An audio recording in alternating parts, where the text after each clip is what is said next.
بسم اللہ الرحمن الرحیم۔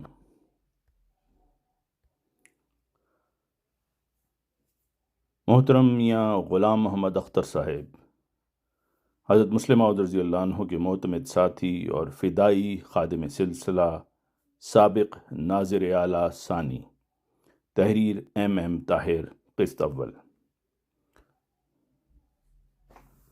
حضرت مسلم موعود رضی اللہ عنہ کے معتمد ساتھی اور فدائی خادم سلسلہ، سابق ناظر اعلیٰ ثانی اور ناظر دیوان صدر انجمن احمدیہ میاں غلام محمد اختر صاحب ضلع امرتسر کے گاؤں بلڑوال میں حضرت میاں عمر دین صاحب رضی اللہ عنہ صحابی حضرت مسیح موعود علیہ السلام کے ہاں پیدا ہوئے۔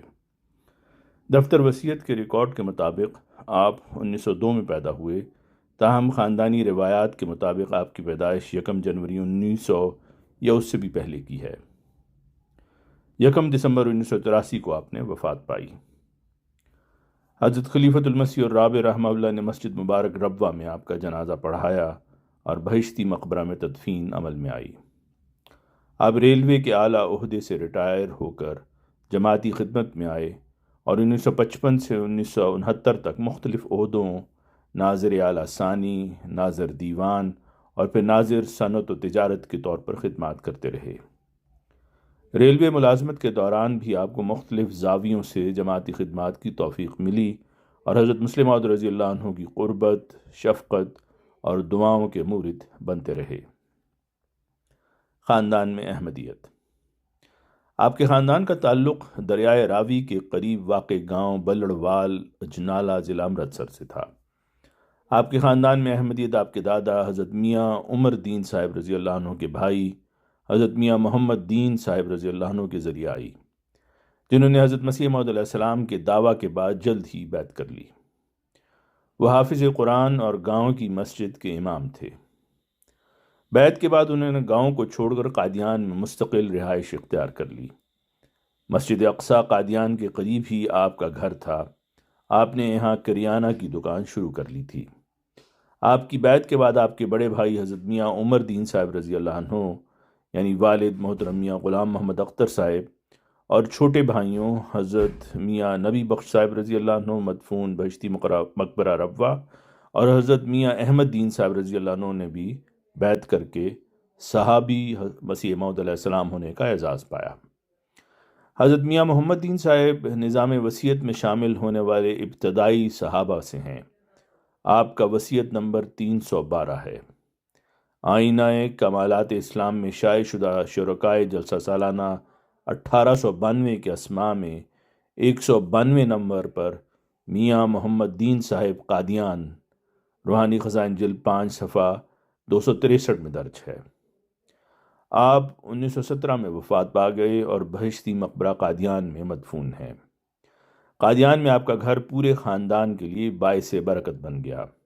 محترم میاں غلام محمد اختر صاحب نے اپنے چچا میاں محمد دین صاحب کے گھر رہ کر قادیان میں تعلیم پائی۔ جناب قمر اجنالوی صاحب معروف صحافی، شاعر اور ناول نگار اختر صاحب کے بھتیجے تھے۔ اسی طرح آپ کے ایک اور بھتیجے محترم محمد شریف اشرف صاحب ایڈیشنل وکیل المال لندن رہے۔ قادیان میں تعلیم و تربیت۔ آپ کی تعلیم و تربیت قادیان کے مقدس ماحول میں ہوئی۔ بچپن میں حضرت مسیح موعود علیہ السلام کی پاکیزہ صحبت ملی اور خلافت اولیٰ و ثانیہ کے مقدس ادوار میں آپ نے اپنے چچا حضرت میاں محمد دین صاحب کے ہاں قادیان میں رہتے ہوئے تعلیم حاصل کی۔ یہاں بزرگ صحابہ کے زیر سایہ پروان چڑھے۔ ایاک نعبد و ایاک نستعین کہاں گیا ہے؟ اپنے بچپن کا ایک واقعہ جو آپ کے بزرگان صحابہ نے آپ کو بتایا، آپ اس کو سیکریٹری بہشتی مقبرہ کے نام اپنے ایک خط محررہ 16 دسمبر 1964 میں یوں بیان کرتے ہیں: میری پیدائش سے پہلے ہی میرے والدین حضرت مسیح موعود علیہ السلام کی غلامی میں بیعت کر کے آ چکے تھے۔ میں پیدائشی احمدی ہوں۔ میں قادیان میں بچہ تھا، مجھے یاد نہیں، مگر میری آنکھوں نے حضرت مسیح موعود علیہ السلام کو دیکھا ہے اور میرے بزرگوں نے بتا دیا جو صحابی تھے کہ ایک دفعہ تم قادیان سے اپنی والدہ کے ساتھ باہر آئے ہوئے تھے اور حضرت مسیح موعود علیہ السلام نے پوچھا مولوی صاحب یعنی میرے چچا حضرت مولوی محمد دین صاحب ایاک نعبد و ایاک نستعین کہاں گیا ہے؟ انہوں نے عرض کیا کہ حضور گاؤں گیا ہے۔ اس کی وجہ یہ تھی کہ وہ فرمایا کرتے تھے کہ تم بچپن میں مسجد میں جب حضور نماز ادا فرمایا کرتے تھے تو ایاک نعبد و ایاک نستعین کا فقرہ آیت بار بار دہرایا کرتے تھے۔ قادیان میں اپنے چچا کے ہاں، جن کی رہائش مسجد اقصیٰ کے مغربی جانب تھی، رہائش پذیر رہ کر آپ نے تعلیم حاصل کی۔ آپ کے دوسرے بھائی حضرت میاں دین محمد صاحب جو کہ والد قمر اجنالوی اور میاں فتح محمد صاحب والد محمد شریف اشرف صاحب اپنے والدین کے پاس گاؤں میں ہی رہے، اس لیے باقاعدہ تعلیم نہ حاصل کر سکے۔ اختر صاحب ہاکی کے بہترین کھلاڑی، ذہین طالب علم اور سمارٹ نوجوان تھے۔ آپ کی انگریزی بہت اچھی تھی۔ 1922 میں آپ نے ریلوے میں ملازمت اختیار کی تو آپ کی تعیناتی پشاور ہو گئی۔ انگریزی اچھی ہونے اور پھر انگریزی کو مزید سیقل کرنے کا موقع آپ کو یوں میسر آ گیا کہ انگریز حکام نے آپ کی پوسٹنگ خیبر پاس یعنی درہ خیبر کے لیے کر دی۔ انگریز ہندوستان آتے تو وہ خیبر پاس دیکھنے ضرور آتے تھے۔ ان میں وزراء اور رائل فیملی سے تعلق رکھنے والے افراد سمیت ہر طبقہ فکر کے اعلیٰ تعلیم یافتہ لوگ بھی شامل ہوتے۔ اسی طرح دہلی سے سرکاری افسران بھی سیر کے لیے آیا کرتے تھے۔ سیر کے لیے آنے والے ان افراد کے استقبال اور دیگر انتظامات کی ذمہ داری اختر صاحب کے سپرد تھی۔ اس طرح آپ کو اعلیٰ سرکاری عہدیداران اور غیر ملکی افراد کے ساتھ میل ملاقات اور گفتگو کا موقع ملتا رہا۔ 1933 میں آپ کی transfer railway head quarter Lahore ہو گئی، جہاں سے آپ نے 1955 میں قبل از وقت ریٹائرمنٹ لے لی۔ اس وقت آپ سینئر پرسنل آفیسر کے عہدے پر فائز تھے، یعنی ریلوے سٹاف کی ریکروٹمنٹ، تعیناتی اور ٹرانسفرز وغیرہ کی ذمہ داریاں آپ کے فرائض منصبی میں شامل تھیں۔ حضرت مسلم موعود رضی اللہ عنہ کی قبولیت دعا کا نشان۔ مکرم غلام محمد اختر صاحب حضرت فضل عمر رضی اللہ عنہ سے غیر معمولی محبت و عقیدت رکھنے والے بزرگ تھے۔ آپ نے سرکاری ملازمت میں رہتے ہوئے جماعتی خدمات کی توفیق پانے کے علاوہ ریٹائرمنٹ کے بعد بھی جماعت کی نمایاں خدمات کی توفیق پائی۔ حضور رضی اللہ عنہ ان پر بہت اعتماد فرماتے تھے۔ آپ غیر معمولی حالات میں حضور کی دعا کی برکت سے ملازمت میں ترقی پانے کا ایمان افروز واقعہ بیان کرتے ہوئے لکھتے ہیں کہ میں نے 1928 کی فروری سے حضور کی خدمت میں یہ لکھنا شروع کیا کہ حضور دعا فرمائیں کہ اللہ تعالیٰ دین و دنیا میں ترقی دے۔ جولائی 1928 میں غیر معمولی طور پر مجھے پشاور سے، جہاں میں 60 روپیہ کا کلرک تھا اور ترقی کی کوئی راہ قطن کھلی نہ تھی بلکہ ذہن میں بھی آ نہ سکتی تھی، ڈویژنل سپرنٹینڈنٹ صاحب نے خود بخود ایجنٹ آفس لاہور میں ایک انتخاب میں بھجوا دیا، جہاں 27 اور امیدوار 2 جگہوں کے لیے تھے۔ وہ سب کے سب 250 روپے سے اوپر تنخواہ لینے والے تھے۔ وہاں بھی کسی کو یہ امید نہ تھی کہ میں منتخب ہوں گا، کیونکہ میری تنخواہ صرف 60 روپیہ تھی۔ دیگر امیدوار میرا مذاق اڑاتے تھے۔ وہ سب کے سب انگریز یا 1-2 پارسی تھے اور میرے انتخاب کو قطعی طور پر غیر ممکن سمجھتے تھے۔ میں نے حضرت خلیفۃ المسیح الثانی اید اللہ تعالیٰ کی خدمت میں دعا کی درخواست کی اور 140 روپیہ ترقی پر یعنی 200 روپیہ تنخواہ پر مقرر کیا گیا۔ کچھ عرصہ بعد اچانک وہ اسامی بند کر دی گئی اور حکم آ گیا کہ تم کو اپنی سابقہ تنخواہ 60 روپیہ پر جانا ہوگا۔ میں نے حضرت خلیفۃ المسیح الثانی اید اللہ تعالیٰ بنصر العزیز کی خدمت عالیہ میں دعا کے لیے لکھا۔ ابھی خط حضور کو ملا بھی نہ ہوگا کہ ایک انگریز انسپکٹر مر گیا۔ افسران متعلقہ نے مجھے اسی تنخواہ پر وہاں لگا کر راولپنڈی تبدیل کر دیا۔ وہاں میں نے صرف 5 ماہ کام کیا تھا کہ ایجنٹ آفس والوں نے کوشش کر کے میری جگہ ایک سینئر آدمی بھجوا دیا اور مجھے پھر تنزل کا حکم مل گیا۔ حضور سے دعا کرائی جا رہی تھی کہ اچانک ایک اور انگریز کی جگہ خالی ہوئی اور وہ موقع مجھ کو دے دیا گیا۔ اس اسامی پر گو تنخواہ کا تو کوئی خسارہ نہ تھا، مگر سفر کی وجہ سے مجھے تکلیف تھی، اس لیے میں نے رخصت لے لی اور حضور کے پاس جولائی 1929 میں کشمیر چلا گیا تاکہ دعا کرا سکوں۔ وہاں 1 ماہ رہا کہ اچانک لاہور سے کشمیر اطلاع گئی کہ تم پہلی آسامی پر 200 روپیہ پر پھر پشاور چلے آؤ۔ غرض میری ہر ترقی غیر معمولی طور پر ہوئی۔ میں سٹاف وارڈن حضور کی دعاؤں سے نامزد ہوا، باقی سب منتخب ہوئے۔ میری موجودہ ترقی بطور لیبر وارڈن بھی غیر معمولی طور پر حضور کی دعاؤں سے ہوئی، کیونکہ میں ان منتخب شدہ امیدواروں کی فہرست میں نہ تھا، بلکہ میرے ایک دوسرے غیر احمدی ہم اثر تھے جو اس غیر ممکن بات کے ممکن ہونے پر اب تک خفا ہیں، اور احمدیوں سے بھی خفا ہیں کہ ہماری اسامیوں پر چھاپا مار لیتے ہیں۔ بہاوالہ الفضل، 28 دسمبر 1939۔ حضرت خلیفۃ المسیح الثانی رضی اللہ تعالیٰ عنہ کی شفقت۔ اختر صاحب حضرت مسلم موعود رضی اللہ عنہ کی شفقت کا ایک واقعہ بیان کرتے ہوئے لکھتے ہیں کہ حضرت امام جماعت ثانی کو اپنے خدام سے بڑی محبت تھی۔ حضرت صاحب کی محبت کا ایک واقعہ یوں ہے کہ ایک دن آپ سیر کو تشریف لے گئے تھے، خاکسار اور مکرم چودھری اسد اللہ خان صاحب بھی ساتھ تھے۔ سیر سے واپسی پر آپ موٹر سے اترے اور اپنی اقامت گاہ کی سیڑھیوں تک پہنچے، جو چودھری اسد اللہ خان صاحب نے خاص دوستانہ انداز میں خاکسار سے چٹکی لی، گویا وہ مجھے کوئی خاص بات یاد دلا رہے ہوں۔ بات یہ تھی کہ وہ مجھے کئی بار حضرت صاحب سے عطر لینے کے لیے کہہ چکے تھے اور چاہتے تھے کہ میرے ذریعہ وہ حضرت صاحب تک اپنی یہ خواہش پہنچا دیں۔ چنانچہ جو ہی چوئی صاحب نے میری چٹکی لی تو میں نے دیکھا کہ حضرت صاحب بھی ازراہ شفقت خدام نوازی پر مائل ہیں۔ چنانچہ میں نے عرض کیا کہ چودھری اسد اللہ خان صاحب میری چٹکیاں لے رہے ہیں۔ آپ فرمانے لگے، چٹکیاں تو محبت سے لی جایا کرتی ہیں، چوئی صاحب بھی آپ سے محبت ہی کا اظہار کر رہے ہوں گے۔ میں نے عرض کیا کہ میرے ساتھ محبت کے اظہار میں آپ سے عطر کے لیے درخواست ہو رہی ہے۔ آپ رضی اللہ عنہ متبسم ہوئے اور فرمایا کہ ذرا ٹھہر جائیں، مجھے سیدہ ام ناصر کی خدمت میں کسی کام کے لیے بھجوایا۔ میں واپس آیا تو مکرم چودھری اسد اللہ خان صاحب کے ہاتھوں میں حضرت کی طرف سے عطا کردہ ایک عطر کی شیشی تھی۔ شیشی دیکھتے ہی میں نے کہا، میرا حصہ بھی دے دو۔ چوئی صاحب کہنے لگے کہ نہیں، یہ تو حضرت صاحب نے مجھے ہی عنایت فرمائی ہے۔ یہ بات حضرت صاحب نے بھی سن لی تو فرمایا، اسی لیے تو میں نے تمہیں دوسری طرف بھجوایا تھا۔ چنانچہ میں دل گرفتہ سا ہو گیا اور اسی انداز میں ہم واپس آ گئے۔ حضرت صاحب نے میرا چہرہ پڑھ لیا تھا، گویا اسے اس محرومی کا بہت احساس ہے۔ دوسرے ہی دن انجمن کے کاغذات پیش کرنے کے لیے حسب معمول میں آپ رضی اللہ عنہ کی خدمت میں حاضر ہوا، ضروری کاغذات دکھائے، ہدایات لیں، اور جب واپس آنے لگا تو آپ نے فرمایا، ذرا ٹھہرو۔ چنانچہ میں رک گیا۔ حضرت صاحب اندر تشریف لے گئے اور چند ہی لمحوں کے بعد واپس تشریف لے آئے۔ حضرت صاحب کے ہاتھ میں ایک نفیس اور خوبصورت چھڑی تھی جو کہ عرصہ سے آپ کے استعمال میں تھی۔ آپ نے وہ چھڑی میز پر رکھی اور فرمانے لگے، یہ چھڑی تمہارے لیے ہے۔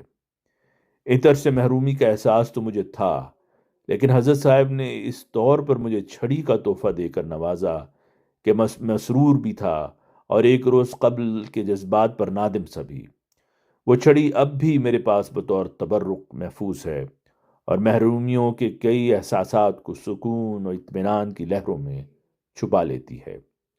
بہاوالہ الفضل، 12 نومبر 1995۔ جماعتی خدمات۔ ریلوے میں ملازمت کے دوران آپ جہاں بھی متعین رہے، آپ کو کسی نہ کسی رنگ میں جماعتی خدمت کی توفیق ملتی رہی اور آپ جماعت کے مرکزی مہمانوں کے میزبان ہوتے۔ حضرت مسلم موعود رضی اللہ عنہ کی ملکی اسفار بالعموم ریلوے کے ذریعہ ہوتے تھے۔ ان مواقع پر آپ کو سفری سہولیات کا انتظام کرنے کی توفیق ملتی رہی، جس کا تذکرہ الفضل اخبار کی رپورٹنگز میں محفوظ اور تاریخ احمدیت کا حصہ ہے۔ مثال کے طور پر فروری 1948 کے سفر سندھ کے لیے لاہور سے حضرت مسلم موعود رضی اللہ عنہ کے قافلہ کی روانگی کی رپورٹ کرتے ہوئے مولانا محمد یعقوب طاہر صاحب رقم تراز ہیں کہ یہ قافلہ جو 37 افراد پر مشتمل تھا، ہفتہ کے روز کراچی میل کے ذریعہ روانہ ہوا۔ حضرت امیر المومنین خلیفۃ المسیح الثانی عید اللہ تعالیٰ بنصر العزیز اور حضور کے اہل بیت کے لیے سیکنڈ کلاس کے 2 کمپارٹمنٹ ریزرو کروا لیے گئے تھے۔ میاں غلام محمد اختر صاحب ڈویژنل پرسنل آفیسر نے اس سلسلہ میں قافلہ کی سہولت اور اس کو آرام پہنچانے کے لیے جو خدمات سر انجام دیں وہ نہایت ہی قابل تعریف ہیں۔ اللہ تعالیٰ انہیں جزائے خیر عطا فرمائے۔ روزنامہ الفضل 27 فروری 1948۔ جیسا کہ اس سے قبل ذکر گزر چکا ہے کہ 1933 میں آپ کی ٹرانسفر لاہور ہو گئی تھی۔ لاہور قیام کے زمانہ میں آپ کو مختلف نوع جماعتی خدمات کا موقع ملا۔ حضرت مسلم موعود رضی اللہ عنہ کئی قسم کے کام آپ کے سپرد فرماتے جو آپ سر انجام دیتے۔ لاہور میں آپ کا گھر جماعتی عہدے داران کی ضیافت گاہ تھا اور سال ہا سال آپ یہ خدمت بجا لاتے رہے۔ آپ کا وجود جماعت احمدیہ لاہور کے لیے بہت مفید اور کارآمد ثابت ہوا۔ جب جنگ عظیم دوم شروع ہوئی تو ریلوے ورکشاپ لوکو شیڈ لاہور کی اہمیت بڑھ گئی۔ یہاں کئی جنگی پرزاجات بھی بنتے تھے۔ آپ کو لاہور ورکشاپ کا انچارج بنا دیا گیا۔ شروع میں وہاں صرف 7-8 احمدی ملازم تھے، لیکن جب ضرورت بڑھی تو چونکہ آپ ریکروٹمنٹ کے نگران تھے، آپ نے دیگر ملازمین کے ساتھ سینکڑوں احمدیوں کو وہاں ملازم کروایا، جس سے جماعت اور بھی مضبوط ہو گئی، چندہ جات میں بھی اضافہ ہو گیا۔ یہ بہت بڑی جماعتی خدمت تھی جو آپ کے حصہ میں آئی۔ آپ کے بیٹے حمید اختر صاحب مرحوم آف جرمنی نے مجھے بتایا کہ محترم شیخ بشیر احمد صاحب سابق امیر جماعت احمدیہ لاہور نے ان سے بیان کیا کہ ایک وقت تھا جب ہمارے پاس جماعتی کاموں کے لیے سائیکل خریدنے کے پیسے نہ تھے، اور پھر جب اختر صاحب نے احمدیوں کو ریلوے میں ملازم کروایا تو اتنے چندہ دینے والے ہو گئے کہ ہم نے کار بھی رکھ لی، جس سے جماعتی کام بسہولت انجام پذیر ہونے لگے۔ 1947 میں تقسیم ہند کے بعد جلسہ سالانہ رتن باغ لاہور میں منعقد ہوا۔ اس جلسہ سالانہ کی انتظامیہ میں اختر صاحب شامل تھے اور آپ کے پاس نظامت، استقبال اور انکوائری آفس کی خدمت تھی۔ اسی طرح 28 مارچ 1948 کو تتمہ جلسہ سالانہ کا انعقاد میدان متصل جودہ مل بلڈنگ لاہور میں ہوا، یعنی جلسہ کا اختتام۔ اس جلسہ کے موقع پر ناظم استقبال و انکوائری کے ساتھ ساتھ حفاظت خاص کی ذمہ داری بھی آپ کے پاس تھی۔ جیسا کہ ذکر گزر چکا ہے، 1955 میں آپ نے قبل از وقت ریٹائرمنٹ لے کر اپنی خدمات جماعت کے سپرد کر دیں۔ حضرت مسلم موعود رضی اللہ عنہ نے آپ کا تقرر ناظر اعلیٰ ثانی اور ناظر دیوان کے طور پر فرمایا۔ آپ 1955 تا 1962 بطور ناظر اعلیٰ ثانی، 1955 تا 1967 بطور ناظر دیوان اور 1960 تا 1969 بطور ناظر صنعت و تجارت خدمات سر انجام دیتے رہے۔ اسی دوران اب کچھ عرصہ ناظر زراعت بھی رہے۔ مسجد مبارک کی تقریب سنگ بنیاد میں شرکت اور مالی قربانی۔ 3 اکتوبر 1949 بروز دوشنبہ حضرت مسلم موعود رضی اللہ عنہ نے مسجد مبارک ربوہ کا سنگ بنیاد رکھا۔ بیرون جات سے شرکت کرنے والوں میں محترم میاں غلام محمد اختر صاحب پرسنل آفیسر ریلوے لاہور بھی شامل تھے۔ حضرت مسلم موعود رضی اللہ عنہ کی ہدایت پر سنگ بنیاد رکھنے والوں کی 3 صفیں تشکیل دی گئیں۔ صحابہ حضرت مسیح موعود علیہ السلام کی ایک صف، دوسری صف خاندان مسیح موعود علیہ السلام کے نرینہ افراد، تیسری صف واقفین زندگی۔ پھر آپ رضی اللہ عنہ کی ہدایت پر 2 مزید صفیں تشکیل دی گئیں، عمرائے جماعت اور ناظران سلسلہ، اور پھر مہاجرین قادیان کی صف۔ بعد ازاں حضور رضی اللہ عنہ نے خواتین کی 2 صفیں شامل کرنے کے لیے بھی ہدایت دی۔ خواتین مبارکہ خاندان حضرت اقدس مسیح موعود علیہ السلام، صحابیات و مہاجرات قادیان کی صف۔ محترم اختر صاحب صحابہ کی صف میں شامل تھے۔ سنگ بنیاد کے بعد حضور رضی اللہ عنہ نے اس مسجد کے لیے اپنے خاندان اور دیگر جماعتوں کی جانب سے وعدہ جات بھی بیان فرمائے۔ ان میں میاں غلام محمد اختر صاحب پرسنل آفیسر ریلوے ماں اہل و عیال 101 روپیہ، کیپٹن مبارک احمد صاحب و امت الحبیب بنت اختر صاحبہ 21 روپیہ کا وعدہ بھی شامل تھا۔ اس تقریب میں 69 صحابہ حضرت مسیح موعود علیہ السلام نے شمولیت فرمائی، جن کے اسماء تاریخ احمدیہ جلد 14 میں فصل سوم زیر عنوان مسجد مبارک ربوہ کے سنگ بنیاد کی مقدس تقریب میں درج ہیں۔ نمبر 43 پر مکرم میاں غلام محمد اختر صاحب PO کا نام شامل فہرست ہے، بحوالہ تاریخ احمدیت جلد 14۔ حضرت مسلم موعود رضی اللہ عنہ کی زبان مبارک سے آپ کا ذکر خیر۔ حضرت مسلم موعود رضی اللہ عنہ کی زبان مبارک سے کئی بار اپنے فدائی خادم اختر صاحب کا ذکر خیر ہوا، جو کتب مسلم موعود رضی اللہ عنہ میں محفوظ ہے۔ تحدیث نعمت کے طور پر چند تذکرے پیش ہیں۔ تراجم قرآن کی اشاعت کے خرچ اٹھانے کی تحریک پر لبیک۔ حضرت مسلم موعود رضی اللہ عنہ نے خطبہ جمعہ فرمودہ 20 اکتوبر 1944 میں دنیا کی 8 بڑی بڑی زبانوں میں تراجم قرآن کریم شائع کرنے کی اسکیم پیش کرتے ہوئے اس کے اخراجات میں حصہ لینے کی تحریک فرمائی۔ اگلے خطبہ فرمودہ 27 اکتوبر 1944 میں حضور نے جماعت اور احباب جماعت نے اس تحریک پر جو لبیک کہا ان کا ذکر خیر کرتے ہوئے فرمایا، یاد رکھنا چاہیے کہ تراجم کے کرنے کا وعدہ 7 جماعتوں یا افراد کی طرف سے آ چکا ہے، میری طرف سے 2 اور 3 لجنہ معلّہ کی طرف سے، 4 اور 5 قادیان اور کارکنان صدر انجمن کی طرف سے، 6 سر محمد ظفر اللہ خان صاحب اور ان کے دوستوں کی طرف سے، 7 میاں غلام محمد اختر صاحب اور ان کے دوستوں کی طرف سے۔ بحوالہ خطبات محمود جلد 25۔ خطبہ جمعہ 3 نومبر 1944 میں حضور نے اس تحریک پر لبیک کہنے والوں کی درخواستوں کا ان الفاظ میں مکرر تذکرہ فرمایا۔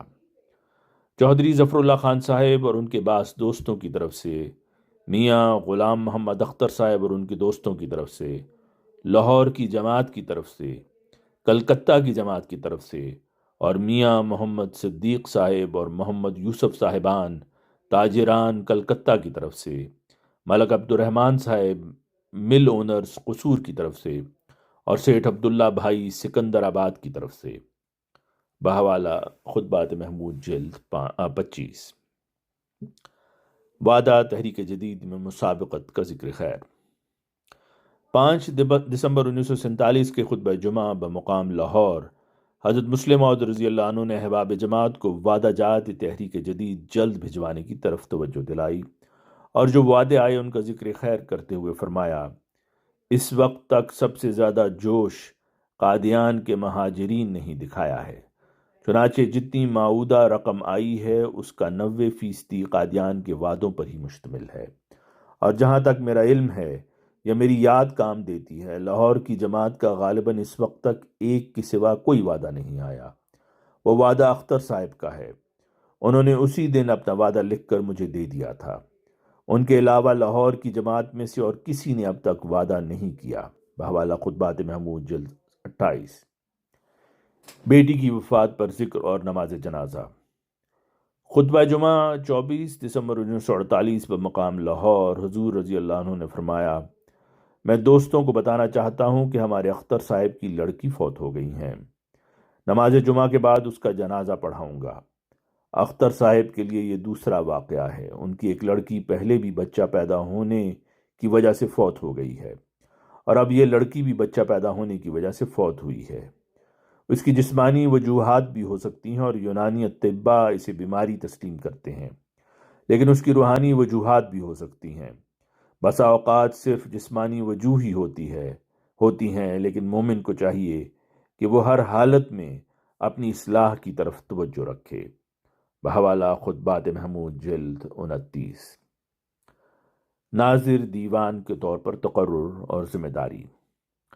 حضرت مسلم موعود رضی اللہ عنہ نے جلسہ سالانہ 1954 کے موقع پر مؤرخہ 28 دسمبر کو اپنی تقریر کے دوران محترم میاں غلام محمد اختر صاحب کے تقرر اور ان کی ذمہ داری کے حوالہ سے فرمایا، ابھی میں نے اختر صاحب کو رکھا ہے، ایک نیا نام ان کے لیے تجویز کیا گیا ہے، دیکھیے وہ بیل منڈھے چڑھتی ہے کہ نہیں۔ ناظر دیوان ان کا عہدہ مقرر کیا گیا ہے، یعنی وہ ناظروں کے کام کو چیک کریں گے۔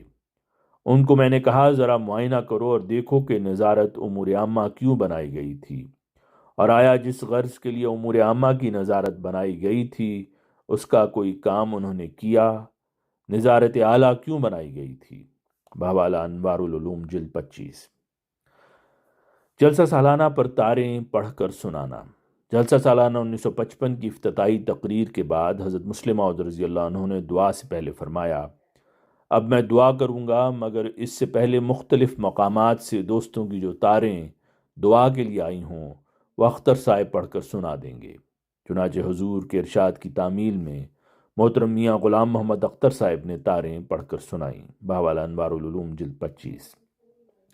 آپ کے وقف اور کارکردگی پر اظہار خوشنودی۔